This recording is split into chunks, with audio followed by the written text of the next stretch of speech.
Good evening, everybody, and welcome to Carving It Up Live right here on Twitter, as well as the Carving It Up YouTube channel and the Grid Network YouTube channel. As always, I am Bryson Carver. Very excited to be with you on this Wednesday. We got a lot to talk about. We got some Olympic stuff. We got some NBA stuff, mostly related to Team USA and why this 2024 team is obviously better than the 1992 Dream Team. So much so, frankly, they need to call this year's team the real Dream Team, or at least the better Dream Team. That in just a second. Also, according to a report, not reports plural, but a report from somebody I trust greatly, and that is Andrew Filipponi, my Steelers have basically made the trade for Brandon Aiyuk. So we've got a number one receiver, at least another one, to go with George Pickens. Why Pittsburgh a year from now, not this year, ladies and gentlemen, but in 2025, will be a Super Bowl contender. That in about 12 minutes, carving up the context, going to talk Nick Sirianni and an article that came out about him and his relationship with Jalen Hurts that, let's just say, didn't exactly paint Sirianni in the greatest light in the world. That in a half hour, Bryson's best 10 players in the National Football League. So listen, the NFL does their top 100 players every year, voted by the players. It's never a great list. This year was an all-time flunk by the players, not putting Patrick Mahomes as the best player in football. I'll give you my top 10 list in about 45 minutes. And at the end of today's show, why the Buffalo Bills actually won't miss Stefon Diggs as much as many are thinking it could be the case. That toward the end of today's show. My man Patrick Brown's in the comments. Happy Wednesday. Happy Wednesday to you, Patrick. Hope you and everybody out there is having a great hump day. Just like the Camel and the Geico commercial. Sorry, that's still one of my favorite commercials ever. Nonetheless, let's get to business. But first, so I'm going to say something that I've said often on this show. I agree with Draymond Green, and you're about to hear why, but he was talking about Team USA, how this year's Team USA men's basketball team stacks up to the 1992 Dream Team, and here's what Draymond Green said. This 2024 team are definitely drawing those comparisons to the Dream Team. And quite frankly, I'm taking the 2024 team 7 days a week. I think the 2024 team beats the Dream Team 5 out of 7 games. Gotta give the Dream Team some respect. They got GOATs, we get it. They got Hall of Famers, we get it. I just think the versatility on that team, the star power, the scoring, I don't think the Dream Team can do anything with that. He's obviously correct. So with all due respect to the 1992 Dream Team, frankly, they paved the way for Team USA basketball as we see it today. Obviously, you think about 1998, Team USA comes up short. They do not win the gold medal. At that point, Team USA players were all college guys.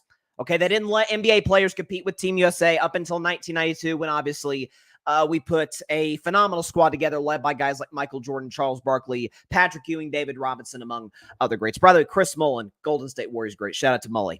And that 1992 Dream Team has, I think, in most respects, rightfully been ranked as the best Olympic team that we've ever seen. And this one clearly surpasses it, and here's why.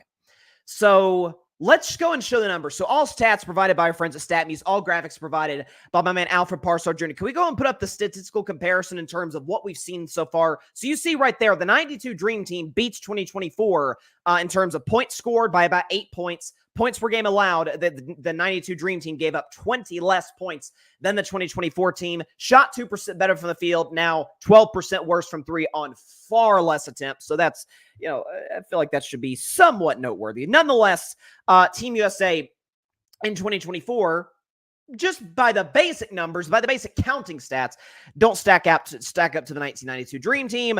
That is until you look at something that I love on the show, and that's called context. And we do a segment on Wednesday called Carving Up the Context. This isn't it. But I was looking at doing my research on the show today and seeing, okay, we know the game of basketball has grown in a major way in recent years, far more now than it did 32 years ago. No question. I knew the competition that Team USA is playing in 92 compared to what we're facing now was, I knew the difference was stark. Here, listen to this, ladies and gentlemen. In 1992, and Tom Haberstroh did this article, by the way. Tom Haberstroh's been putting in some bangers. I know the MJ crowd must hate the guy because he has been putting out facts. Tom Haberstroh wrote this. In 1992, the non-USA field had 8 NBA players. So if you participated in the 1992 Olympic Games and you did not play for Team USA and you were in the NBA, you were one of only 8 people on planet Earth that could say that. 8 non-USA players participated in the 92 Olympics. Today, 42 non-USA players in the Olympic Games in 2024 are in the National Basketball Association. Oh, it gets better, ladies and gentlemen. Team USA in 1992 played one team. Matter of fact, there was one team in the entire tournament, not named Team USA, that had multiple NBA players on it. It was Croatia. Toni Kukoc was kind of the star of that team. Okay? One team in 1992 had more than one NBA player on their roster. That wasn't Team USA. Yeah, in 2024, there's 8 of those. Canada, France, heck, a team that almost beat Team USA in an exhibition, put up one heck of a fight in the group stage. South Sudan has multiple NBA players. So essentially, if you look at the entirety of the field, of the Olympic field that we have in 2024, the year of our Lord, it's the competition that Team USA is facing today is frankly not remotely close to what it was, or the 92 team, frankly, was not close to what we see in 2024. You also consider the fact that from a pure raw ability standpoint, see, if you just look at the list of guys in 1992, you're like, holy cow, you got MJ. You got David Robinson. You got Charles Barkley pre-MVP. You got Larry Bird and Magic Johnson. Full stop. Larry Bird never played another NBA game after that Olympics because his back gave out on him. Larry had a number of injuries in the late 80s to early 90s that just sabotaged the rest of his career, and he wasn't close to the same player. Matter of fact, in the gold medal game for Team USA in 92 against Croatia, Larry Bird did not score a single point. Magic Johnson, on the other hand, certainly closer to his prime. It was a non-basketball related situation that forced his early retirement back in 1991. But if you remember, guy did not play an NBA game prior to 1992, and while he played well, it is sort of hard to judge when the overwhelming majority of your competition is not in the National Basketball Association, is not in the NBA. And so you look at the names, you're like, okay, if Bird and Magic are in their prime, well, we got a conversation. Greatest point guard ever, Magic. The second greatest small forward ever, Bird. You add that to Michael Jordan. You add that to going into his prime, Charles Barkley, David Robinson, smack dab in the middle of his prime, Chris Mullin, Patrick Ewing, guys like that. Clyde Drexler, by the way, that was probably the prime of Drexler's career. Here's the issue. A lot of the best players on this year's Team USA team isn't in their prime. And they're still really good. LeBron James is, I think, objectively the best player in Team USA. I just saw the MVP ladder for the entirety of the Olympics. No shock, he's number 1 because he's shooting well over 60% from the field and is leading Team USA in assists. You think about the fact that LeBron James is coming off a season in his age 39 season. He averaged 25, 8, and 7 on 50% from the field, over 40% from three-point range. That's pretty good. Kevin Durant averaged 27 in year 17. Old Kevin Durant. 35 years old. He's getting up there in age. Yeah, he averaged 27. Steph Curry averaged 26, led the league by a mile in three-pointers made, and won Clutch Player of the Year. The old guys for Team USA wax the old guys for the 1992 Dream Team. It's not remotely close. Anthony Edwards isn't even in his prime yet. Jason Tatum, smack dab in the middle of his, just got himself a championship, albeit he didn't play very well in the finals, but he was obviously very, very key to them, of course, winning the championship. I believe, I seem like I'm in the minority at this point after the last few months. I still think he's the best player in the Celtics. Up and down the list. You think about the last 4 games for Team USA, different leading scorer every single time. Sometimes it'll be Anthony Edwards. Sometimes it'll be Kevin Durant, who goes almost perfect from the field. Sometimes it'll be Bam Adebayo. Bam Adebayo led Team USA in scoring a couple of games ago. LeBron can lead them in scoring. We're still waiting for the Steph Curry breakout game, and they haven't been challenged. It's what I said on Monday's show. After I had seen, I predicted Team USA would win gold and do so virtually unchallenged. Once I saw what they did in group stage play, when I thought they were B+, A- on their game, and they were smoking teams. They're going to play Serbia tomorrow. By the way, they waxed Brazil yesterday. They're going to play Serbia tomorrow. Serbia is by many prognosticators the biggest threat to Team USA in large part because they have the best player in the world, Nikola Jokic. But that's basically all they have. They have Bogdanovic. They have some other guys in their squad. Team USA is going to whack Serbia a third game. Again, keep in mind, 1992 field, take out Team USA. 8 NBA players. Take out Team USA this Olympic run. 42. Over 5 times as many NBA players 32 years later. And if you look at 1992, one team and multiple NBA players. This year, 8 teams had multiple NBA players on their squad. I think Canada had one of the better rosters in the tournament. SGA. Jamal Murray wasn't very good in the Olympics, but Jamal Murray is a very good NBA player. They didn't even get to the semifinal game. France has women. Did Team USA in 92 see anything? I mean, if they would have seen Wemby 32 years ago, they would have literally thought he was from another planet. Frankly, I have those questions myself. The guy's unbelievable. The guy's logo with Nike is literally an alien.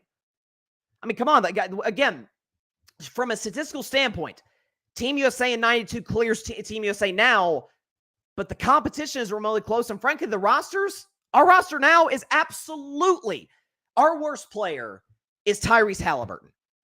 Tyrese Halliburton just led the Pacers to an Eastern Conference Finals.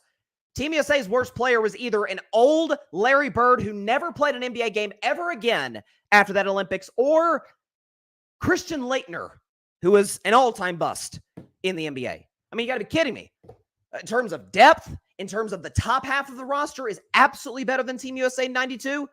Now, again, if Bird and Magic in their prime, sure. I would counter that with, what if LeBron, Steph, and KD were still in the apex of their prime? This is no disrespect to the 92 Dream Team. They paved the way. No question about it. But the idea that that team can... I mean, Draymond Green, you heard in that clip that I played a few minutes ago. 5 out of 7, Team USA now beats Team USA in 92. I probably agree. Well, Bryson, what if they change the rules? So what? Steph can pull from 1,000,000 feet. LeBron can drive past literally anybody.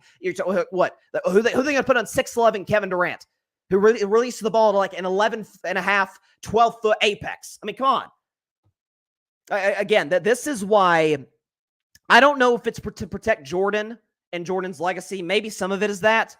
But I don't think it's the roster, the competition that they're facing, and not even, they're not even in close games. Like I heard someone suggest, what about the 08 Redeem team? Kobe's in his prime. LeBron's in his prime. You had Chris Paul on that team. Folks, they were in a dogfight with Spain.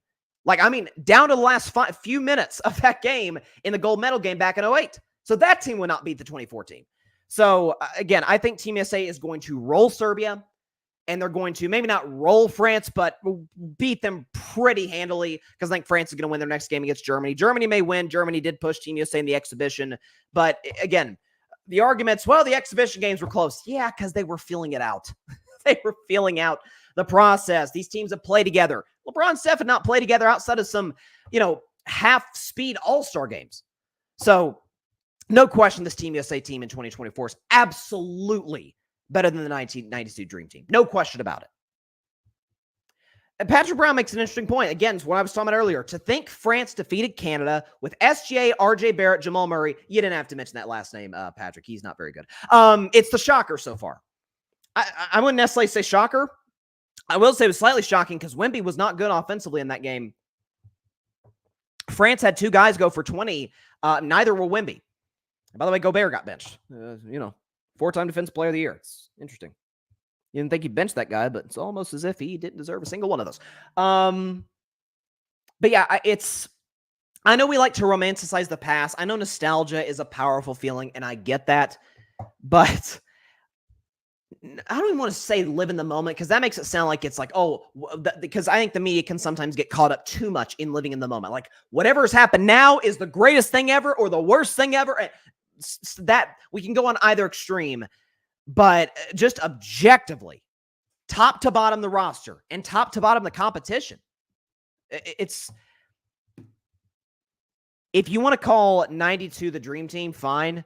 Can we bare minimum call this year's team Dream Team 2.0? Because 2.0 is by definition an upgrade. I mean, come on. Come on now. This is absolutely better.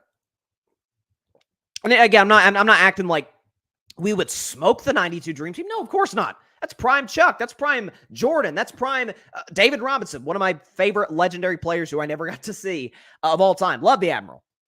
Clyde Drexler, my man Chris Mullins. Shout out to a Warriors legend. But yeah, Team USA absolutely clears. This year's Team USA clears the 92 Dream Team. No question. At least Dream Team 2.0. We need to, by the end of this tournament, because they play Serbia tomorrow, they're going to beat Serbia and then beat France or Germany in the gold medal game Saturday. By Monday's show, I'm going to have to come up with a good nickname for this team. Because Dream Team's a great nickname. It is. And it's been reused times for other teams, other squads in the past. But I've got to say, I will try on this show to come up with a great nickname if someone doesn't come up with it before I do for this year's Team USA squad. Because they are, loaded. I mean, Anthony Edwards isn't even in his prime yet. And he's going for 26 a couple games ago against Puerto Rico. All right, let's transition now to something that makes me very, very happy. I mean, just over the moon. So, it had been, if you've been reading the tea leaves a little bit, if you're a Steelers fan like myself, there have been Brandon Aiyuk trade rumors for quite some time. Excuse me. And it got to a point a couple days ago where insiders and folks covering the Steelers said, hey, they look to be out of the mix in terms of trading for Brandon Aiyuk of the San Francisco 49ers. Well, as it turns out, and listen, this is not, Schefter has not reported this. Diana Rossini and Jordan Schultz, both tremendous insiders in their own right, have pushed back against the idea that the trade has happened, that it has materialized. Here's what I will say. Andrew Filipponi, who is about as plugged into the Pittsburgh Steelers as any human being alive, reported this earlier today around noon Eastern time. Here's what he said. Quote, the Steelers have a verbal agreement in place with the 49ers for Brandon Aiyuk. All the terms of the deal and the contract details are being hammered out now. The wide receiver is coming to Pittsburgh. So this is according to Andrew Filipponi, a Steelers beat reporter. Does a great job. Covers it. He's on 93.7 The Fan in Pittsburgh. If he says Aiyuk's coming to Pittsburgh, I'm taking his word for it. This guy's as close to the Steelers as anybody. So, first of all, let's go. You add Brandon Aiyuk to a Steelers receiving core that I thought was already pretty good. Not great, not bad. It's certainly not to the level of, Aiyuk's old team, the 49ers, or the Dolphins, or a team like that, or the Vikings, who have a great 1-2 punch at wide receiver, or the Philadelphia Eagles. But you have George Pickens, who, when he gets the ball, is truly special, is unbelievable, led the NFL in yards per catch. More on that stat in just a second. You had Roman Wilson drafted out of Michigan. Not sure what he's going to be. You got to kind of wait on that, but I loved what I saw from him in college. I think he fits the Steelers culture very well.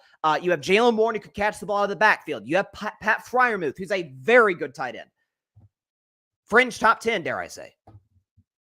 And now you had Brandon Aiyuk, who has been one of the top 10 best receivers in the NFL the last 2 seasons. We can show you the numbers. Certainly, at least a year ago, he was unequivocally a top 10 receiver, bordering on top 5. Show you the numbers right here. So Brandon Aiyuk was 7th in receiving yards a year ago. He was 2nd in the NFL in yards per catch, and he ranked 8th in the National Football League in terms of receiving yards per game. And look at that big key stat right there.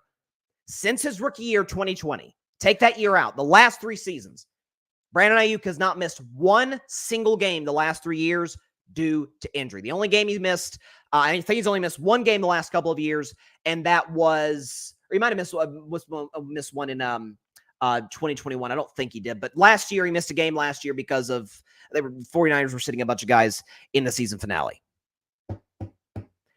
Here's what this move does. It makes the Steelers contenders next season. See, this season there's the debate, Russell Wilson, Justin Fields, whoever it is, and I have my leanings. I think it should be Russ for reasons that I'll explain in a moment and have explained the last couple of weeks, even though I think Fields certainly has higher upside than Russell. Is the Steelers will be a fringe playoff team. They may even get in as a 10-win team again. If you can get 10 wins in the National Football League with starting quarterbacks by the name of Pickett, Trubisky, and Rudolph, my guess is you could probably get 10 with guys named Wilson or Fields. It's Russell Wilson, not Zach Wilson, by the way. You put Aiyuk with Pickens. And we'll see, by the way, what the Steelers give up in terms of a trade. That hasn't been agreed upon yet. There are reports that I'm hearing that it's not even a first-round pick that the Steelers have to give up. So that could be a huge win for Pittsburgh. The Steelers will be like they always are under Mike Tomlin. Worst case scenario, a good team. Playing the toughest division in football, take some meat off of the the Baltimore Ravens, off the Cincinnati Bengals, off the Cleveland Browns, 3 other teams hoping to get into the playoffs this season once again. To obviously take a pound of flesh off of those guys and it pertains to them competing for the playoffs. The Ravens and the Bengals have Super Bowl aspirations. Be good. Have a couple of really questionable losses to some bad teams like Arizona a year ago. But get blown up by teams with way better quarterbacks like Kansas City, for example. By the end of the season, we're like, well, Tomlin's non-losing streak is still going, so that's good. He's still a great coach. The Steelers roster shows some real promise. TJ Watt's awesome on the defensive side of the ball. O-line's gotten better. Receiving core is good. They just don't have the quarterback. Well, the good news is, the quarterback thing, is there's going to be a guy who's going to be a free agent in March, and is going to be the greatest take Peyton Manning out, because Peyton was a very, very odd exception to the he's the exception, not the rule, in terms of a great quarterback on the market, like Hall of Fame, Mount Rushmore guy. That was due to injuries. Brady was on the market as well due to the fact that Belichick felt he was old and obviously was incorrect in that assessment. Take Brady and Manning off the board. You're talking about the best free agent quarterback in NFL history in Dak Prescott. In terms of what his resume is now, in his prime, just turned 30 years old a year ago, is going to be free agent in March. And as I've always said about the Steelers, is they like to draft their own guys, develop their own guys, but they're not afraid. As evidenced by what reportedly happened today, they don't care to go get outsiders and bring them into the building. Brandon Aiyuk is a prime example of that. They've done that plenty of times in the past.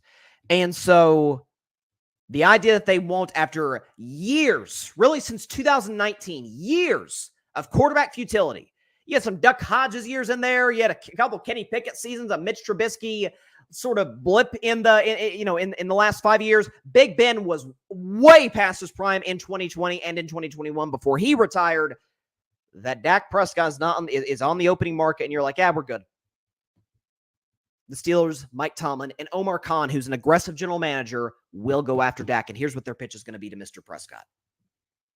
Dak, we've seen what you've been able to do the last 9 years. Pretty good. Almost won league MVP in 2023, in fact, against a guy in our own division, Lamar Jackson.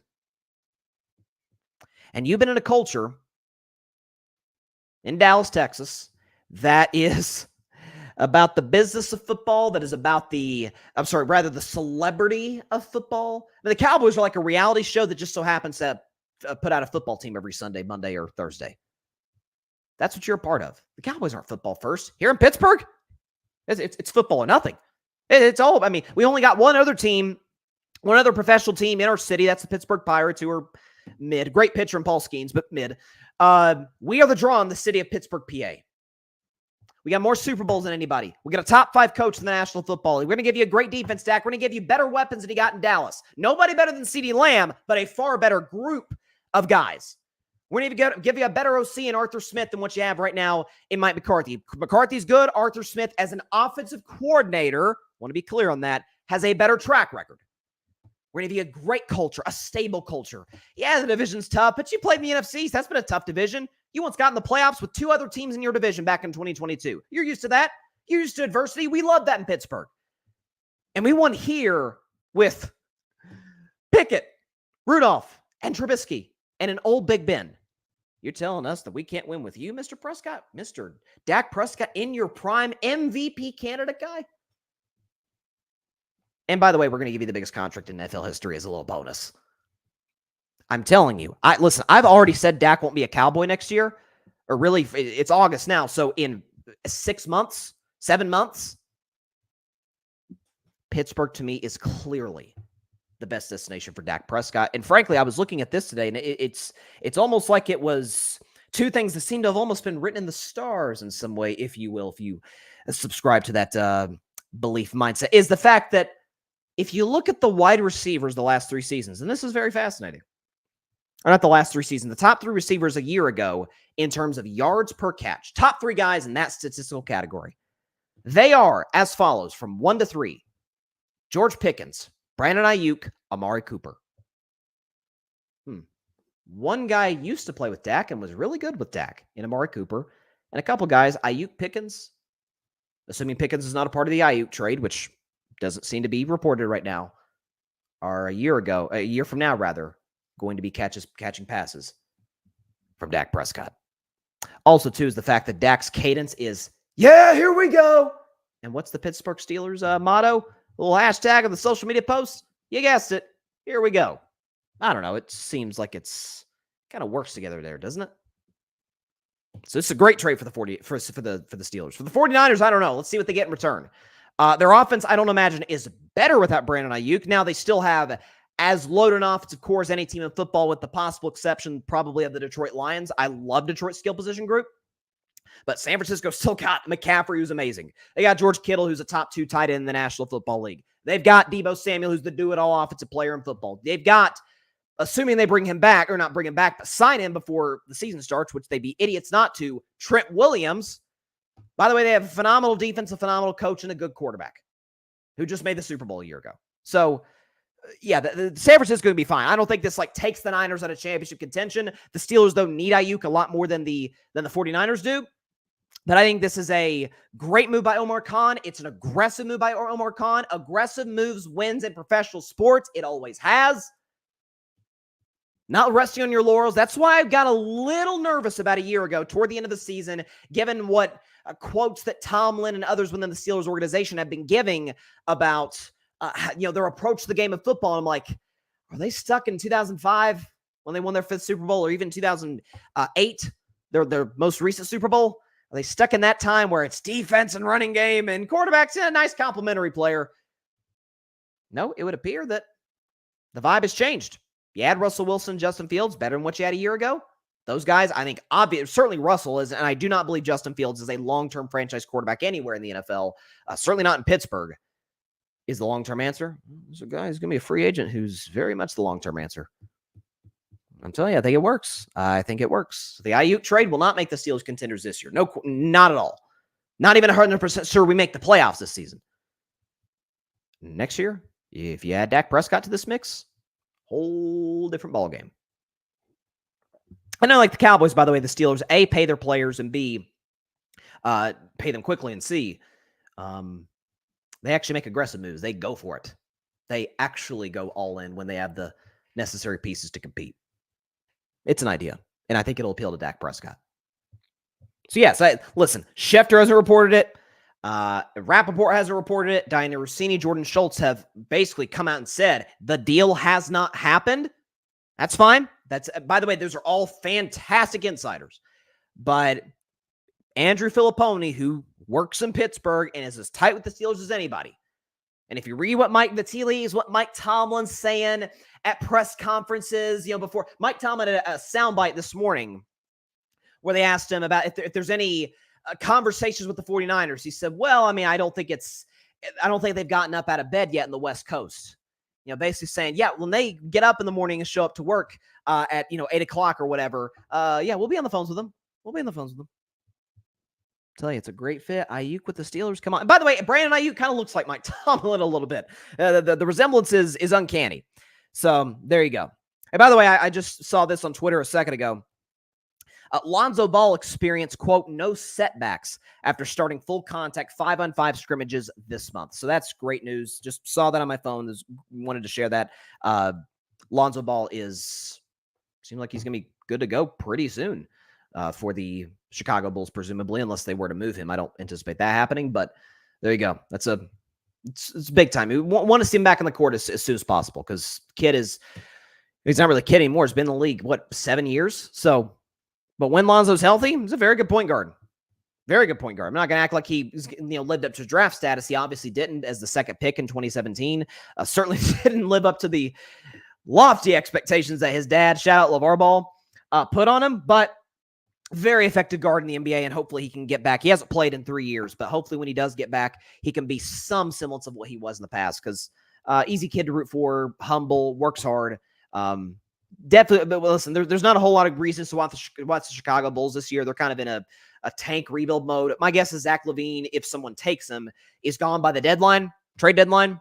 So Lonzo Ball might be the only reason to watch the Chicago Bulls. And sorry to my man John Rivera, because he's a big Bulls fan, but got to keep it real. All right, I saw this on ESPN, so we're about to move into carving up the context.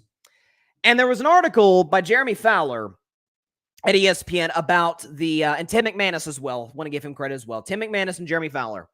Article on ESPN talking about Nick Sirianni and the sort of odd divide between he and the starting quarterback for Philadelphia, Jalen Hurts. And I kind of want to get into it today. So, for this week's edition of Carve the Context, we're going to discuss the Philadelphia Eagles and Nick Sirianni. So, as the head coach of the Colorado Buffaloes, primetime Deion Sanders says, "Give me my theme music."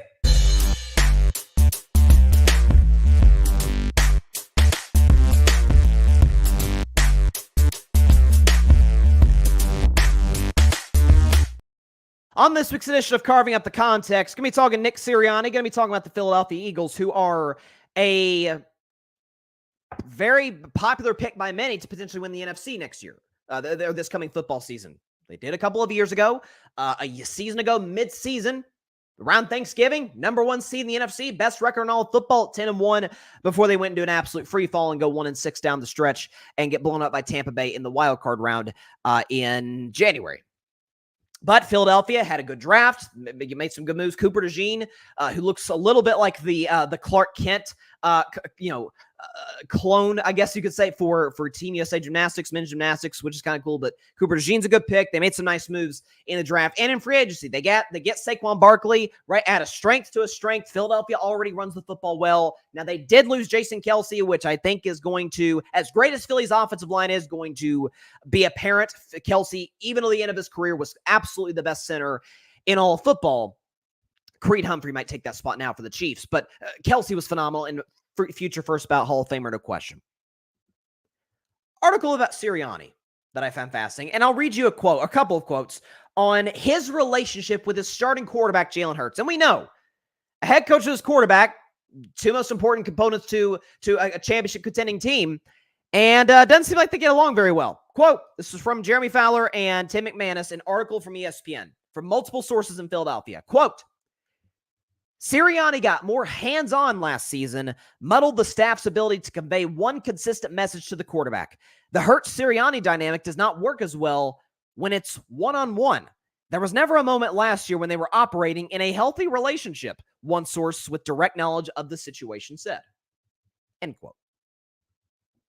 Doesn't sound like they get along very well. Now, I'll get to that component in just a moment.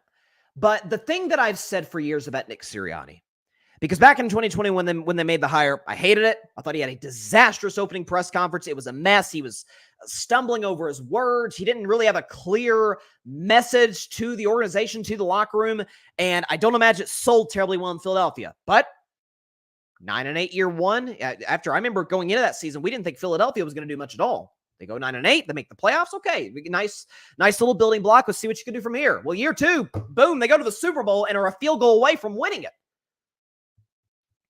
Last year, great start, 10-1. They're winning a lot of close games. And then they absolutely collapsed down the second half of the season. Not only blow the 1 seed, but blow the NFC East to Dallas. And like Dallas, get blown out of the building in their first playoff game. The thing I've said about Sirianni is I don't think he's a great head coach. But the thing that I've given him credit on is it's a little, to use a college example, a little Ed Orgeron-ish. Like, remember that 2019 LSU team? Like, that's the best college football team I've ever seen. I don't know if it's the greatest team ever. I think it's certainly in that discussion, given who they faced, given who was on that roster, and Joe Burrow having the best quarterback season in the history of college football.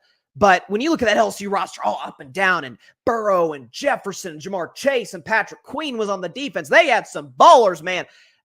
Ed Orgeron was their head coach. It wasn't like some legendary, it wasn't a Nick Saban. It wasn't a Jim Harbaugh. It wasn't one of these great coaches. I mean, it wasn't even Brian Kelly. People hate Brian Kelly. He's better than Ed Orgeron, objectively.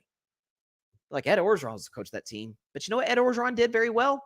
He put together one heck of a staff that season, and they were able to get the most out of the loaded roster they had, and they were darn near unstoppable. That's kind of what Nick Sirianni did with the Philadelphia Eagles. He put together a great staff, particularly a couple of years ago when he put Shane Steichen as the offensive coordinator, Jonathan Gannon as the defensive coordinator. But here's the problem.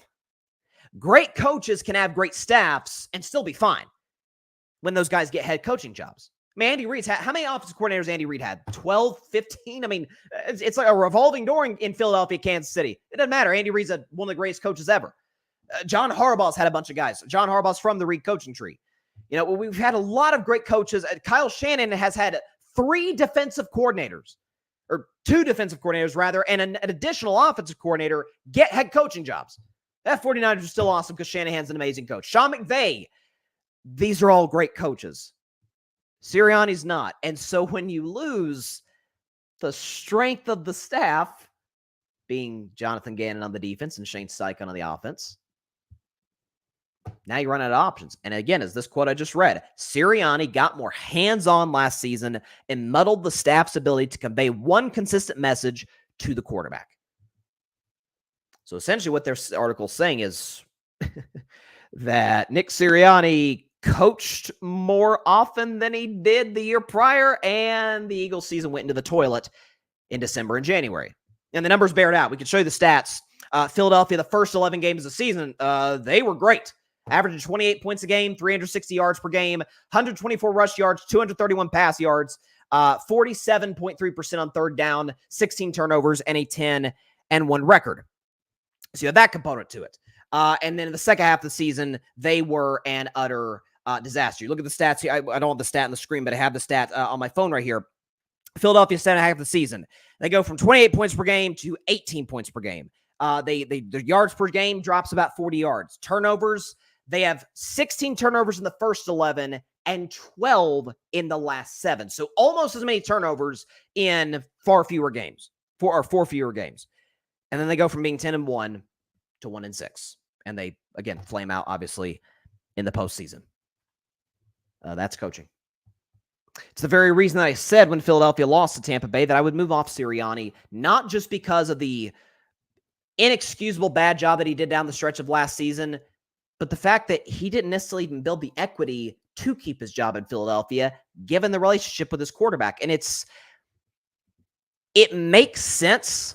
This is another point I wanted to make. It makes sense that Nick Sirianni and Jalen Hurts don't have a good relationship. They're completely different personalities. Not to say, we always hear opposites attract. We hear that. But you'd like to have a little bit in common. Like I had my first year of college, I got, listen, when you're getting your degree, you got to take a bunch of classes that you don't really want to take, but you got to take it to get your degree. And I took a sociology class, and I actually kind of liked it, by the way. Had a really funny professor. She was great. But she made a great point that I've stuck to ever since. She was talking about, be it friendships, be it relationships, be it a marriage, whatever the case may be. Yes, opposites attract. You can play off one another. You got to have something in common. You got to have something that you could say, hey, we're simpatico on that. I don't know if Sirianni and Hurts have anything in common. Jalen Hurts is an all business. Like, he's almost a little like Kawhi Leonard-esque, not in the sense that he doesn't communicate with his teammates, but in the sense that he is like stone-faced. I am on to the next play. Never get too high, never get too low. It's kind of the essence of what you want a leader to be. Not to say that a Mahomes or a Brady or a Manning aren't allowed to go crazy on their teammates on the sideline. If there's merit to it, no question. And by the way, that's been part of the criticism of Hurts is he's not in your face enough in Philadelphia. But he is cool, calm, and collected, man. Sirianni is the exact opposite. Sirianni has literally zero poise whatsoever. It's the same guy who, remember at halftime, toward halftime of the Super Bowl, Nick Sirianni is challenging a play and is celebrating that he thinks he got the challenge right, and he's pointing like first down, and Jalen Hurts standing right next to him, like grabs his arm and pulls it down, like, coach, come on, you got to be kidding me. We see often where coaches, the overwhelming majority of coaches in the NFL are very buttoned up, very professional. The majority are. And maybe you have a young quarterback who just hasn't matured yet. It's literally the opposite in Philadelphia. The coach is immature and the quarterback couldn't be more mature. The guy's almost presidential in some ways. Like, he's like just he dresses well. He's cool, calm, collected, never too high, never too low. And I can imagine why those personalities wouldn't jive terribly well. And that's not the only reason I would have fired Sirianni a season ago or after the late season collapse. It's the fact that the names on the coaching market it's as deep as a pool as we've ever seen. Yeah, Ben Johnson, offensive coordinator for the Detroit Lions. I was shocked he didn't get a job. It's the very reason I love Detroit's chances to get to the Super Bowl this season. The fact that they were able to retain Ben Johnson, who's, I think, the best offensive coordinator in football. And will get a job, no question, next season unless he wants to stay with Detroit a little longer. Mike Vrabel's on the market. I think we all agree across the board, Mike Vrabel's a pretty good coach. Got Tennessee to an AFC title game. Had some playoff success with that squad. Mike Vrabel's a phenomenal coach. And by the way, Bill Belichick was on the market too. Now, I've been critical of Belichick, but he's objectively better than Sirianni. One thing I've always given Belichick credit on is that in terms of the details, he's got all of those hammered out. Sirianni, the Philadelphia toward the end of the season looked like a jumbled mess. There didn't seem to be a healthy level of respect for the players to the head coach, and it kind of went down the toilet at the end of the season. In an NFC that had question marks with every squad. Dallas, can they win the playoffs? San Francisco, can Purdy come from behind? Which, to his credit, he showed he could in the playoffs. Can Detroit stop anybody? No. Is Green Bay too inexperienced? Yes. Across the board in the NFC, questions up and down. Tampa Bay, are they too limited offensively? Yes. And by the way, that limited offensive team in Tampa Bay waxed Philadelphia.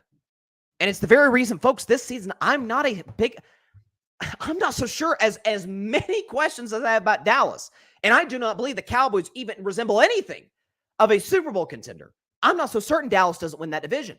Heck, if you want to throw out a team not named Dallas or Philly, I kind of like what Washington's done this offseason. I don't think Washington's quite ready yet. I like bringing in Dan Quinn. I like bringing in, what's his name for the Cardinals? Kingsbury to be their offensive coordinator. And I really like Jaden Daniels, and I like their weapons. The fact of the matter is this with Philadelphia, I'm not so certain they win the NFC East. Folks, I'm not so certain they make the playoffs. I don't like the head coach at all. I think the head coach has lost the respect of the locker room. He clearly, as evidence in this article, and there's another quote, by the way, from Jeremy Fowler and from Tim McManus. This is a weird quote to me. Do I think they will go to dinner together? Hell no. But it can be a good working professional relationship, and I don't think it's hatred.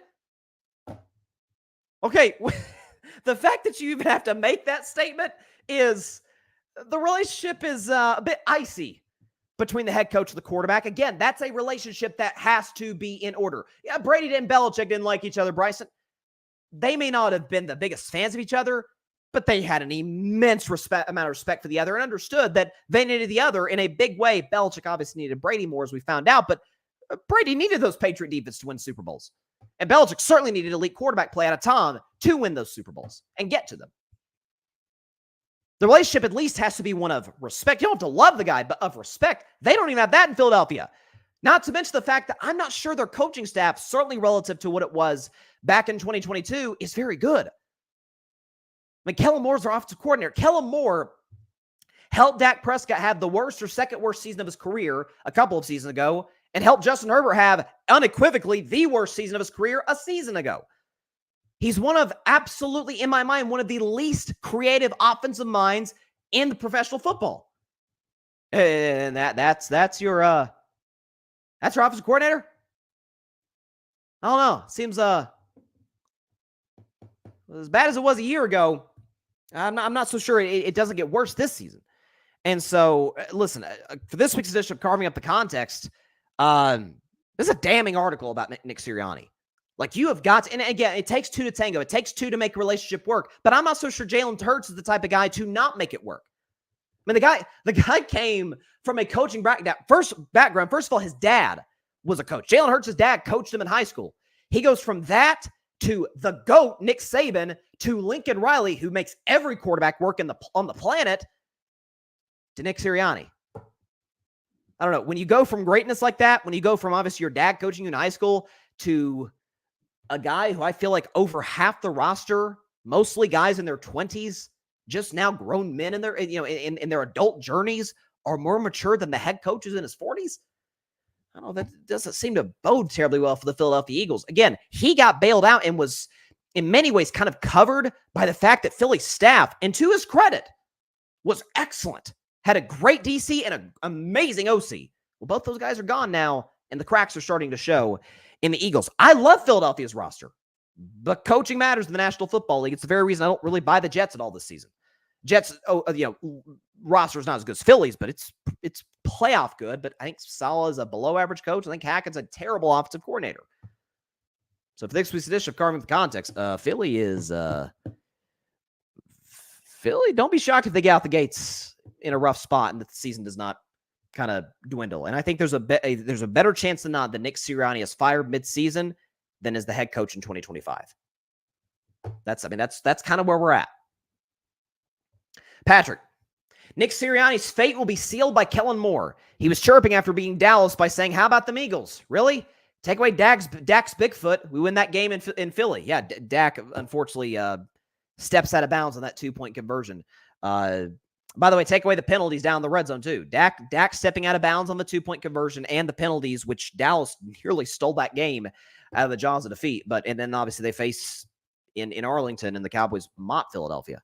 I mean, I don't think the Eagles scored an offensive touchdown in that game. So there you go. And then Patrick, if they go across the pond and lose to Green Bay week 1, well, it's not across the pond necessarily, or at least in Europe, it's in South America. But if they lose to Green Bay week 1, it'll be the tall tale of their season.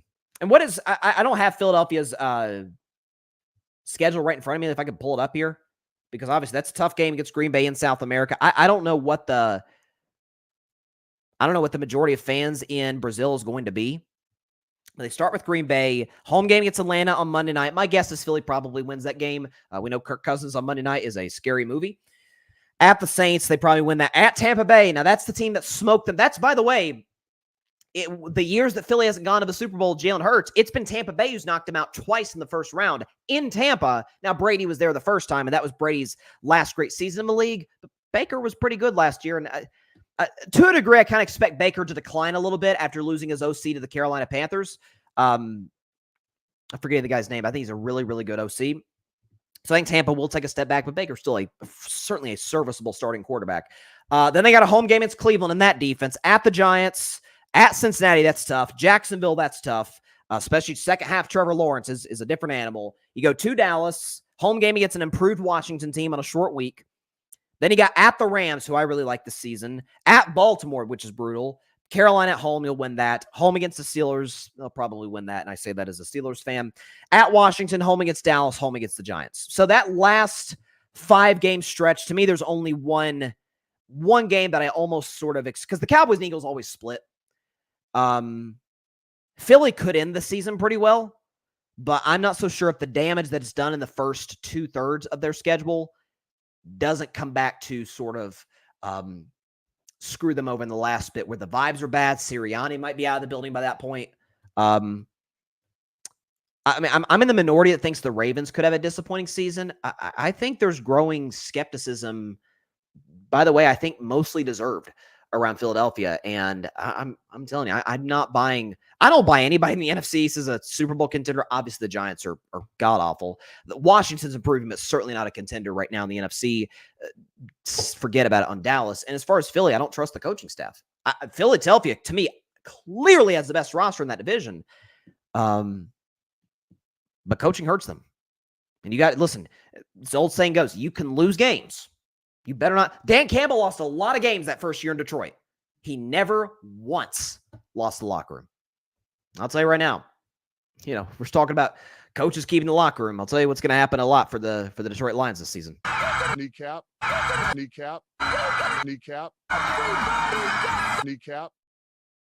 couldn't help it. I had to play that. I played after every Lions win. Listen, Detroit Lions fans have been very kind to me over the years, and I think I've returned the favor in the sense that I picked them to go to the NFC title game a year ago in April, and that happened.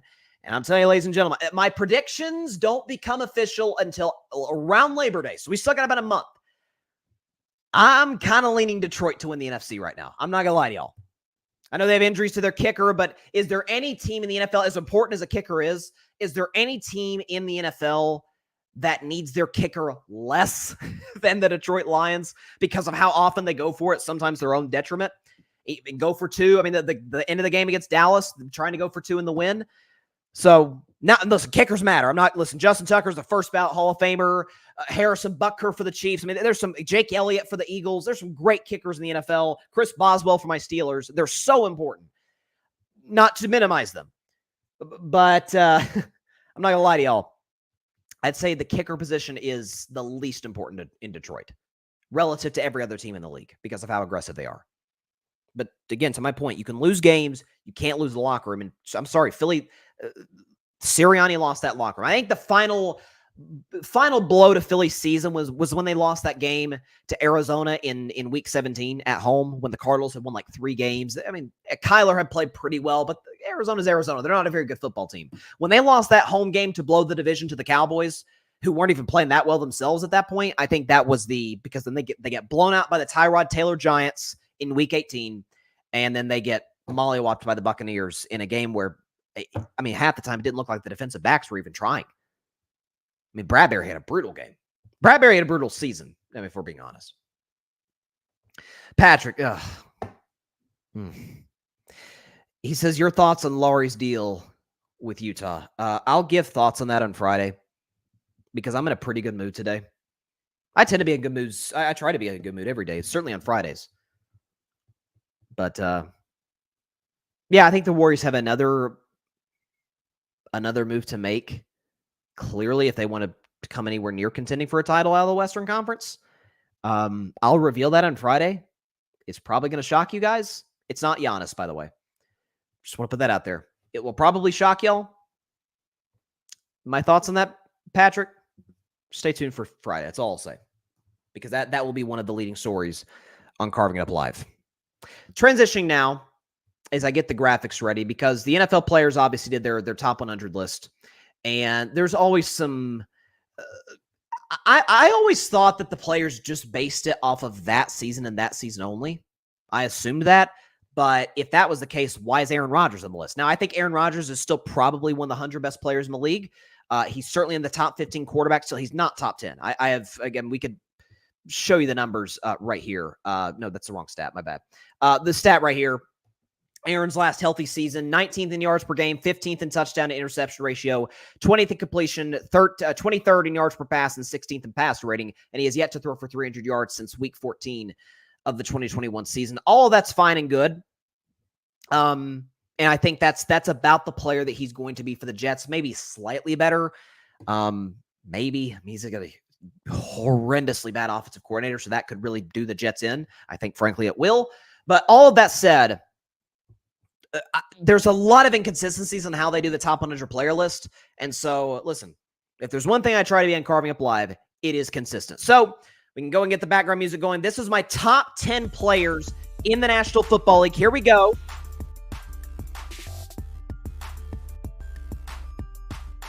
We're going to start at number 10, the 10th best player in the National Football League. Do we? Oh, shoot. I don't know if we have the graphic, ladies and gentlemen. Hold on just a minute.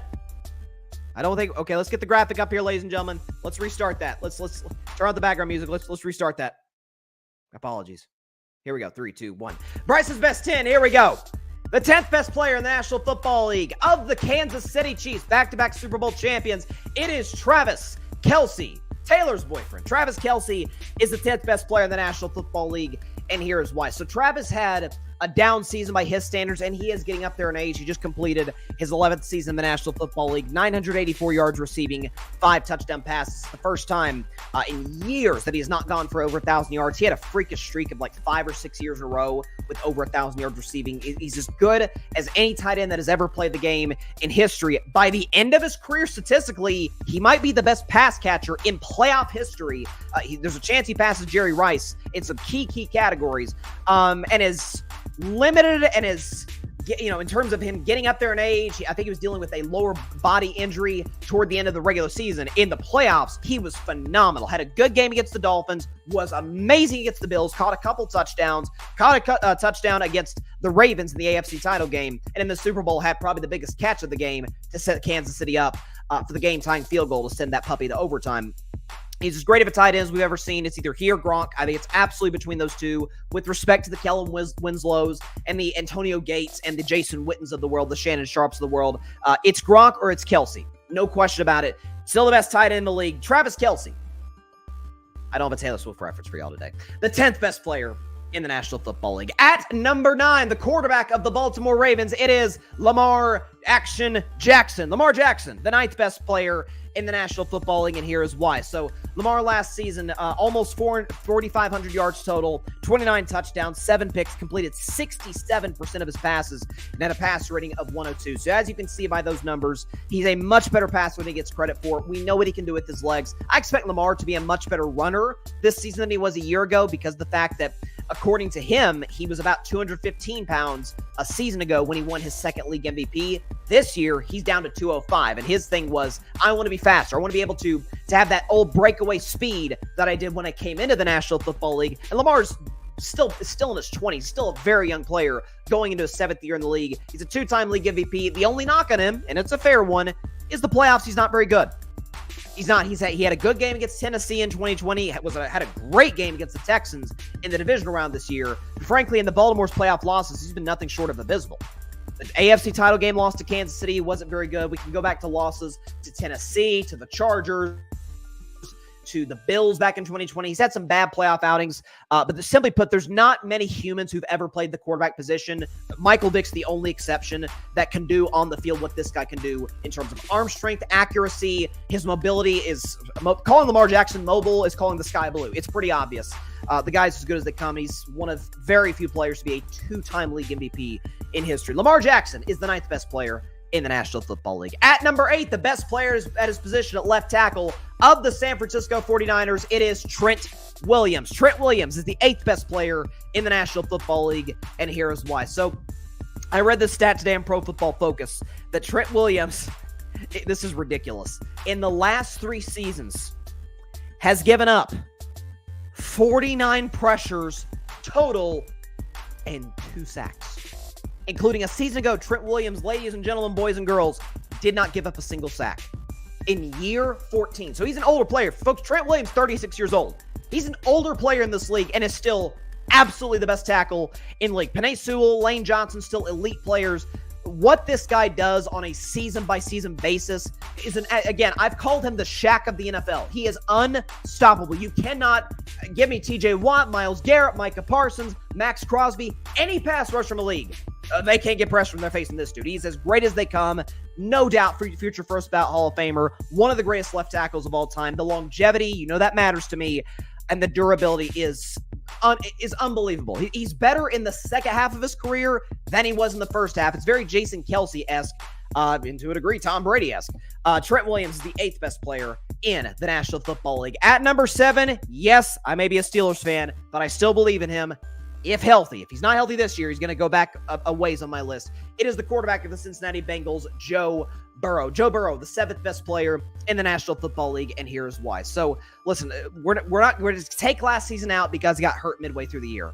Burrow's last healthy season, we did that with Aaron Rodgers. Aaron was an average quarterback his last healthy season. Quite the opposite for Burrow. Joe in 2022, 4,400 yards, 35 tuds, 12 picks, completed 68% of his passes, and had a passer rating of 100. So this is a guy who took over a franchise in Cincinnati that was the laughingstock of the league. Within 2 years, had it a possession away potentially of winning its first Super Bowl in history. Back in 2022, again, his last healthy season. If Mahomes doesn't put on a Herculean effort on one leg in the fourth quarter, Joe Burrow beats Mahomes twice in the playoffs. Burrow is on one of only 2 guys to beat Patrick Mahomes in a playoff game. The other is, of course, the GOAT, Tom Brady. This is a guy who is not as mobile as most quarterbacks in the league, but I also don't think we need to box Joe Burrow into the, no offense, but the Jared Goff category where he's a strictly pocket passer. The injuries may limit him. We'll see.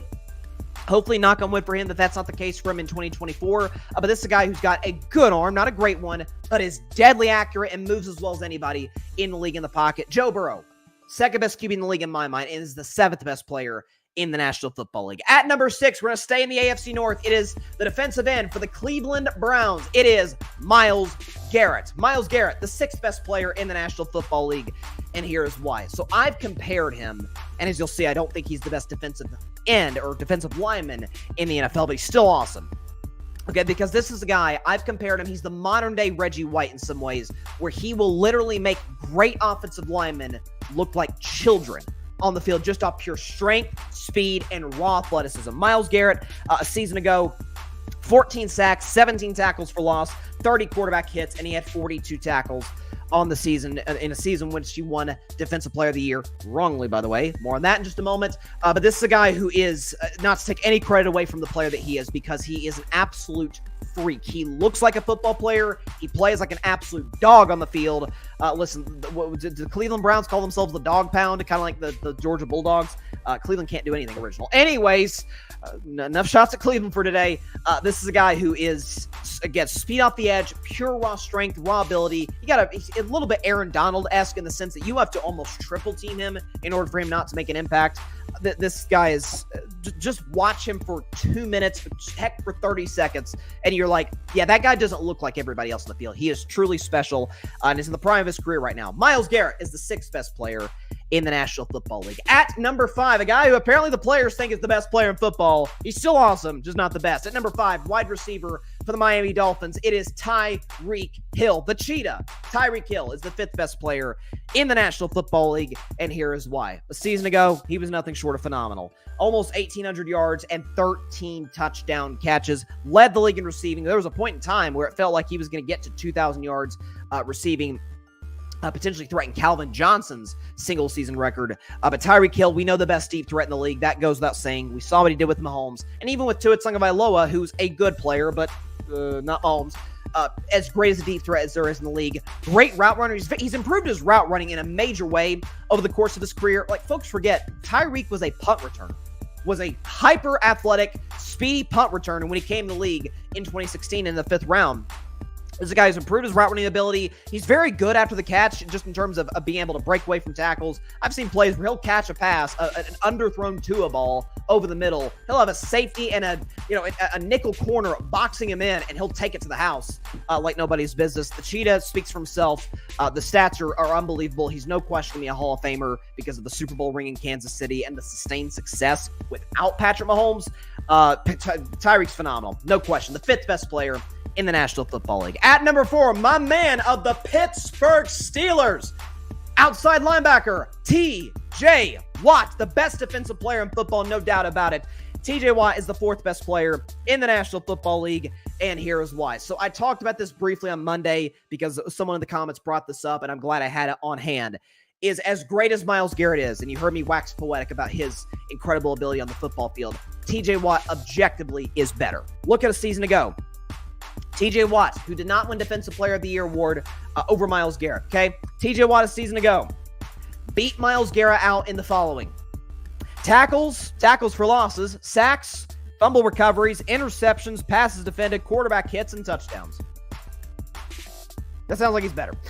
So listen, T.J. Watt a season ago, if you want to know the specifics of it, 19 sacks, 19 tackles for losses, 36 quarterback hits, and 68 tackles. This is a guy who is absolutely everywhere in the field. Like you saw at the interception he had a pick against the Rams last season. Great hands. You know, if the quarterback throws a pass and T.J. Watt's in the vicinity, he'll knock the pass down, if not pick it off. And he's got good speed, obviously, when he has the ball in his hands, which is obviously very rare. Speed off the edge is the best I've seen in the league, with the possible exception of Micah Parsons and Nick Bosa.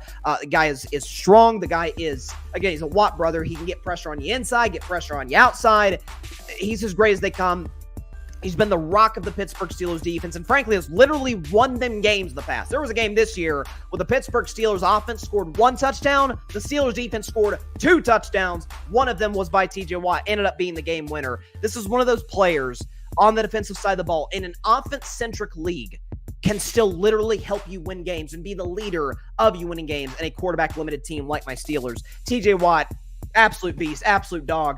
And listen, the man I thought he'd break Strahan's sack record a year ago. There's some data that says he might have actually done it a few years ago. That's beside the point. T.J. Watt, best pass rusher in the league, best defensive player in the league, and the 4th best player in the National Football League. At number 3, I think he's the best receiver in football of the Minnesota Vikings. It is Justin Jefferson. Justin Jefferson, the 3rd best player in the National Football League, and here is why. So, again, kind of like Joe Burrow, I'm going to take out last season because he got hurt. So let's go back to Justin Jefferson's last healthy season, 2022. 1,800 yards, 8 touchdowns. That sounds pretty good. He actually had more yards that season than Tyreek Hill had this season. And I understand why someone had Tyreek over Justin Jefferson just in terms of speed and raw ability and what he did most recently. This is a guy in Justin Jefferson whose route running ability is, I think, matched only by prime Devontae Adams in terms of current players of this generation. This is a guy who's got unbelievable speed, deep ball ability, great hands, does not drop passes at all.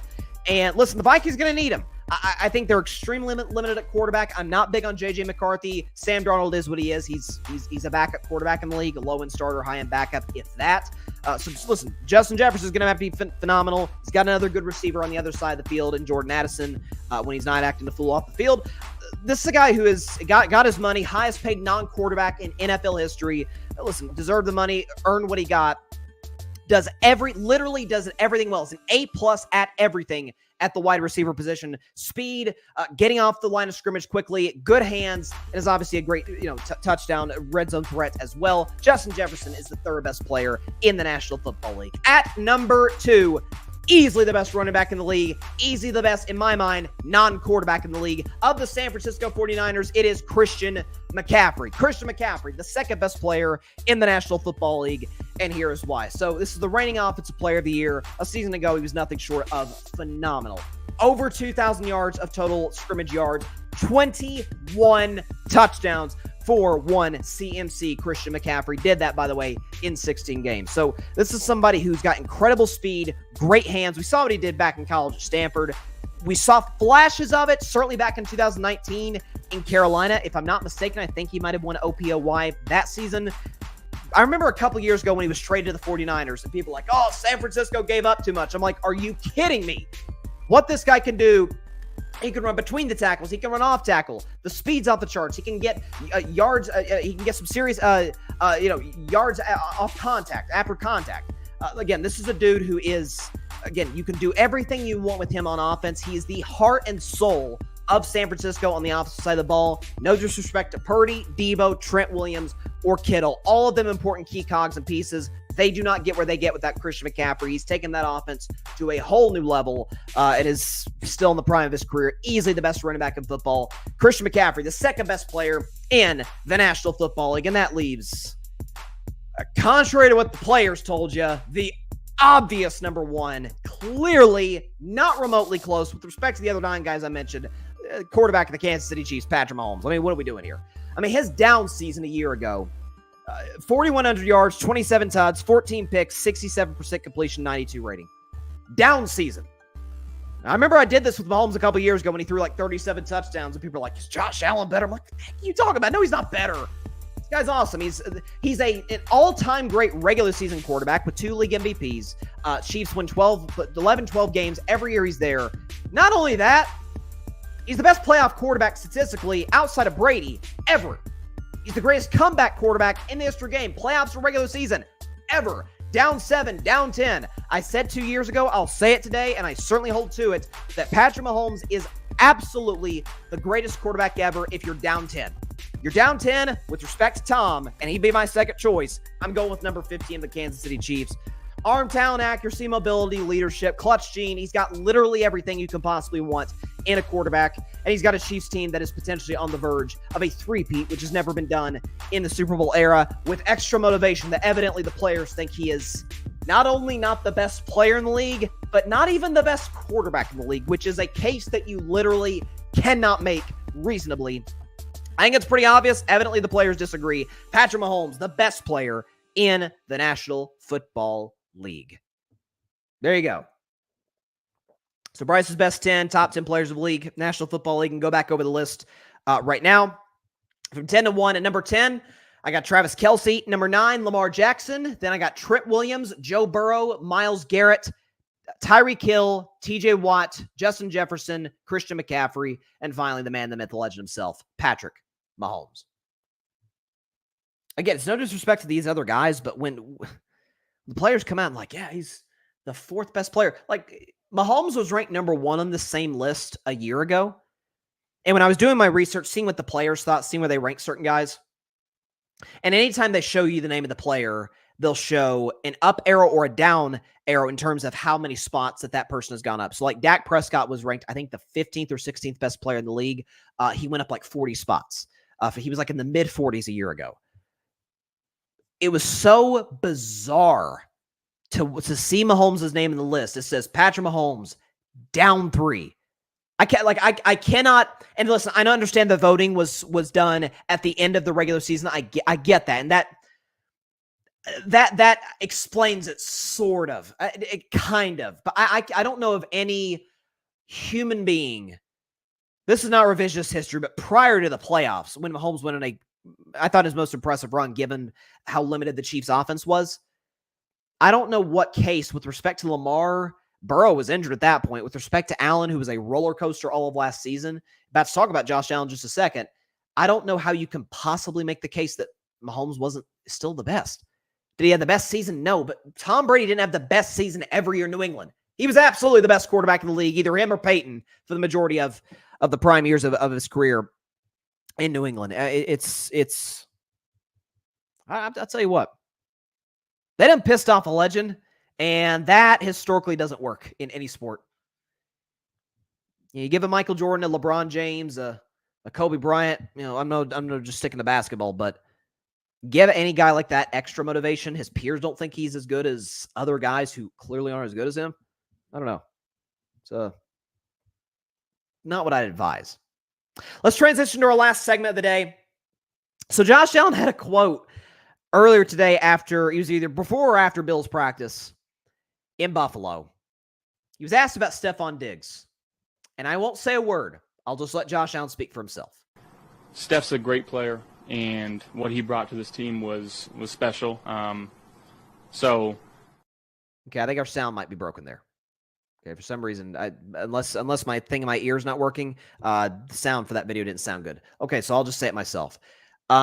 Josh Allen was asked about Stefon Diggs not being with the team this year, and asked if he misses Stefon Diggs. And Allen's response was basically, this is not verbatim, but yeah, listen, he's a playmaker. Obviously, you understand a guy like that can make a real difference in the field. And his quote was, "I'm not going to say I miss him."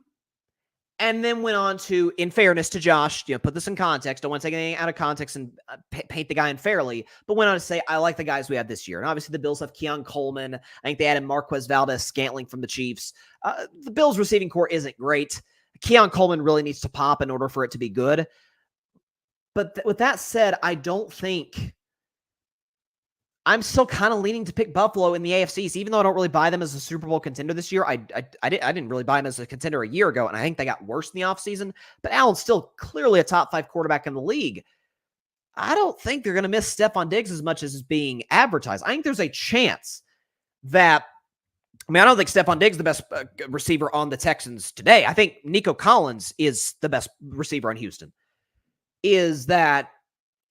I think there's a chance by season's end, Buffalo's kind of in the exact same position they were a year ago without Stefon Diggs. We can show you the numbers that the season for Buffalo, when they went on that really hot streak and had everybody fooled that they were going to beat Kansas City, we can go and put up the numbers here. First 12 games for Stefon Diggs, he was great. 83 catches, 969 yards, 11 yards per catch. He had 8 touchdowns. The Bills were 6-6. They were out of the playoff picture at that point. Once they made the change, and they made the change to Joe Brady at OC at the end of that stretch, the first 12 games for Diggs. But once they really implemented a kind of a new offensive philosophy, Stefon Diggs went on the back burner. You can see the last 7 games, 34 catches, 287 yards, 8.4 yards per catch, 0 touchdowns. But the Bills went 6-1. Now, one could make the argument that a reason that Buffalo's running game with James Cook and with an improved offensive line was able to be so successful, why they were able to win so many more games at the end of the season and get into the playoffs and win a playoff game, was the fact that Stefon Diggs takes a lot of attention away from the running game. You don't have to play. You don't have to blitz a lot. Now, Josh isn't that great off the blitz at times. He can make erratic decisions, but obviously you're not going to load the box if there's a great number 1 receiver on the other side. Here's the thing. I think defensive coordinators see what Stefon Diggs is today, and he's not the Stefon Diggs of a couple years ago, certainly 3-4 years ago when he was arguably a top 5 receiver in the sport. This is a guy who is, let's be honest, he's going to year 10. Receivers historically don't get better in their 30s, in their 10th year in the National Football League. That doesn't tend to be, they don't tend to go on the uptick. Tight ends, same thing. That's why what Travis Kelce's doing is very, very impressive. That's why what LeBron's doing, different sport. But as you get older, you're not supposed to get better once you reach a certain age. And I don't think Stefon Diggs is going to be the exception. I think he's going to be the rule. I think Stefon is going to be a very good player for the Texans. I think he's going to help their offense. I think they got better by adding Stefon Diggs. But if Houston is under the assumption that adding this guy is going to, or they're adding a guy who's going to be an absolute game changer, I'm not saying they are or aren't, but I think they must be mistaken if they are. And so I think there's merit to Josh Allen saying, I'm not going to say I'll miss him. And by the way, we know a lot of that answer is Josh and Stefon didn't get along terribly well behind the scenes. Like that was well documented. And we know last year during training camp, Stefon wasn't there for the first part of camp. And there was the famous quote by Sean McDermott where they asked him about Stefon Diggs not being there. And they said, how concerned are you? He said, I'm very concerned. Very concerned. He repeats the statement. And so for the locker room, I think it's better that Diggs is out of there. I think for the offense, it's, again, a lot of this is hinging on, does Keon Coleman hit? Is this a guy who's capable of being a wide receiver one? A lot of folks love the pick by Buffalo. They feel like he stole him, much lower than he was projected to potentially go in the draft. He was projected as like a mid-ish first-round pick by many. So the fact he went to the Buffalo Bills where he went, I think is a, kudos to them for being able to land him, but they've got to be able to make it work. Now, when they have Joe Brady and they have Josh Allen, my guess is they will. So I don't think the loss of Diggs is as devastating. To me, it's based on your expectations. And this is kind of what I talked about with Josh Allen a couple of weeks ago. My show audio was just garbage that day, so I may redo the segment in the future about Josh Allen being overrated. Not overrated relative to the rest of the NFL, overrated relative to who he's constantly compared to, and that's Patrick Mahomes. I did a segment on that. I may redo the segment in the future, and it'll make Bills Mafia, who I love, by the way, even though they may not always love me, I think they're the best fan base in sports, may make their heads blow off, but there's truth to it. If your expectations for the Bills are to contend this year, then I think your expectations are too high. If not, I think they're going to be about what they were a year ago. I think my guess is they're probably going to win the division. Miami has a better roster. The Jets, you can make that case, but the Jets coaching staff is garbage. And Aaron's a declining player. And in Miami, I don't love their defense at all. And Tua is kind of what he is. He's a slightly above average, middle of the road starting quarterback in the National Football League. I think we have enough data and evidence, certainly in chilly conditions, to make that claim. So I think Buffalo will be good. 10-11 wins, win the division, and probably be out. Best case scenario in round 2 to Kansas City, to maybe against Houston. Who knows? Maybe Stefon gets revenge on his old team. But yeah, if your expectations for the Texans, for the Bills is to be Super Bowl contenders, I think you'll be disappointed. And I don't think that's the vibe around the organization. I think that's the vibe around the fan base or around the media's perception of them. I could actually make a case that the media is kind of overrating Stefon Diggs and underrating the Bills in terms of them needing him as much as they allegedly did, which they really didn't at the end, as the numbers showed you there. I don't know. Buffalo will be good, just like they were a year ago. They'll be a playoff team. I don't think the Diggs loss is nearly. I think there's merit to Josh Allen, not just the locker room disagreements that were widely reported, but I think in terms of the overall production, Stefon Diggs is not the player they used to be. He'll be a key contributor for Houston. I don't think they should be expecting 2020 Stefon Diggs. That's all I'm saying. All right, that is all the time we have for today's show. Appreciate everybody stopping by as always. Be sure to catch Carving It Up live on Friday at 6 p.m. Eastern, 3 p.m. Pacific time, right here on Twitter, as well as right here on Facebook, rather. I've got to get used to saying that because Elon won't let non-verified accounts go live. So we're on Facebook, as well as the Carving It Up YouTube channel and the Grid Network YouTube channel. Of course, be sure to like, share, comment, and please take 2 seconds out of your day. Hit that big red subscribe button down there. Helps the channel grow exponentially. We're on the road, hopefully, to getting to 5,000 subscribers. So if you have not subscribed, hey, just takes a couple seconds. Take 2 seconds out of your day. Hit that big red subscribe button down there, and boom, you're part of the Carving It Up family forever. It's a very supportive community. I love the people who watch this show. I didn't mean to hit the table that hard. I love the people who watch the show dearly. The show's nothing without you guys, so I genuinely appreciate it. And to those people who have subscribed, please tell your friends about it, your family about it, everybody know about it except for your sleeping cat. Nealon's been in a good mood today. That could change tomorrow. because that's how cats are, and I love him for it. Also, just as importantly, be sure to go subscribe not only to Carving It Up, please subscribe to Carving It Up, but be sure to go subscribe to the Grid Network. That is GRYD, the Grid Podcast Network, right here on YouTube, as well as any and everywhere you get your favorite podcasts via Apple Podcasts, Spotify, iHeartRadio, Google Podcasts, any and everywhere that you get your favorite podcasts. You can find us on the Grid Network, where we dare to be different. There you go. And by the way, I was thinking about potentially touching on Kamala Harris picking Tim Walz, but I think I'll save that because I've got a post DNC take that's going to apply to sports. You're going to have to stay tuned for that after I get back from a week off in a couple weeks. When we come back for the long haul for the football season, that I think you guys want to stay tuned for. I'll just say that. A little teaser. That's what we do here in the business, called teaser. All right, I'll see y'all on Friday. Please be sure to stay safe out there. Please be sure to take care of your physical as well as your mental health. And please, please, please be sure to contact your local state representatives and senators to demand change for gun violence in America. Doesn't matter where you lean, right, left, center. This is an issue that impacts every single one of us on a daily basis. And no matter what anybody on either side of the aisle tries to gaslight you on and straight up lie to you about, oh, it's not a problem. Oh, there's only one solution to the problem.